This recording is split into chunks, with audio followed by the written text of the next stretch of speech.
সাংবাদিক ভাইরা, উপস্থিত প্রবীণ পার্লামেন্টারিয়ান, সিনিয়র পার্লামেন্টারিয়ান জনাব গোলাম মোহাম্মদ সিরাজ, বগুড়া জেলা বিএনপির সেক্রেটারি মোশাররফ হোসেন এমপি, জাতীয় নির্বাহী কমিটির সদস্য, দুইবার নির্বাচিত মাননীয় সংসদ সদস্য কাজী রফিকুল ইসলাম, নবনিযুক্ত বগুড়া সিটি কর্পোরেশনের প্রশাসক এমআর ইসলাম স্বাধীন সহ আমাদের মহিলা এমপি, দলের নেতৃবৃন্দ, সহকর্মীবৃন্দ, আসসালামু আলাইকুম।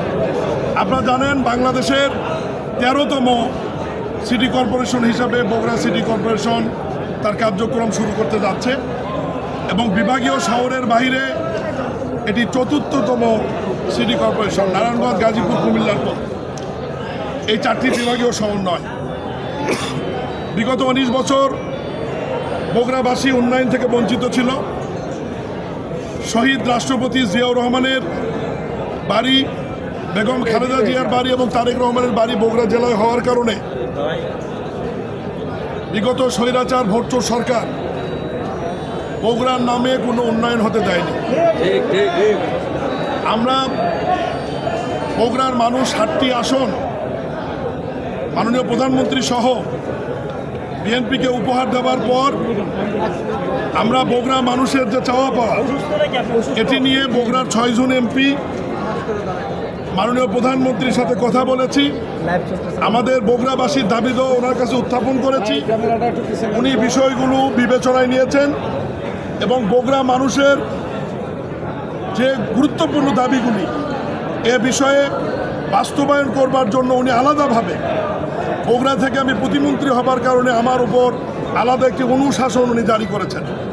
সেই অনুযায়ী উনি মাননীয় প্রধানমন্ত্রী নির্বাচিত হওয়ার পর 20 এপ্রিল প্রথম বগুড়া যান। বগুড়া গিয়ে উনি প্রি নিকারে বগুড়া সিটি কর্পোরেশন প্রাথমিক পাস হওয়ার পরে উনি একটি ফলক উন্মোচন করেন। এরপরে ফিরে এসে নিকারে এটা আনুষ্ঠানিকভাবে বগুড়া সিটি কর্পোরেশন, বগুড়া বাংলাদেশের আরও 5টি নতুন উপজেলা, 2টি পৌরসভা এবং একটি পৌরসভা বর্ধিতকরণ করা হয়। বগুড়া যে নতুন সিটি কর্পোরেশন হয়েছে সেই সিটি কর্পোরেশনের প্রশাসক হিসাবে আমাদের বগুড়া জেলার এক সময়কার তুখোর ছাত্রনেতা, তুখোর যুব নেতা, পরিশ্রমী নেতা, জেলা বিএনপি সহসভাপতি এমআর ইসলাম স্বাধীনকে মাননীয় প্রধানমন্ত্রীর অভিপ্রায় অনুযায়ী আমরা বগুড়া সিটি কর্পোরেশনের নির্বাচন না হওয়া পর্যন্ত অথবা সরকার যতদিন মনে করে তাকে আমরা প্রশাসক হিসাবে দায়িত্ব প্রদান করেছি। আজকে প্রশাসককে নিয়ে, মাননীয় সংসদ সদস্যকে নিয়ে মহান স্বাধীনতার ঘোষক শহীদ রাষ্ট্রপতি জিয়াউর রহমান এবং সবার পরম শ্রদ্ধেয় নেত্রী দেশমাতা বেগম খালেদা জিয়ার মাজারে এসেছি, পুষ্পস্তবক অর্পণ করলাম, আমরা দোয়া করেছি। বগুড়াবাসীর জন্য আরও অনেকগুলি সুখবর রয়েছে। ইতিমধ্যেই বগুড়াবাসী জানে এই সিটি কর্পোরেশন গঠন হওয়ার সাথে সাথে আমরা বগুড়াতে বগুড়া উন্নয়ন কর্তৃপক্ষ করতে যাচ্ছি।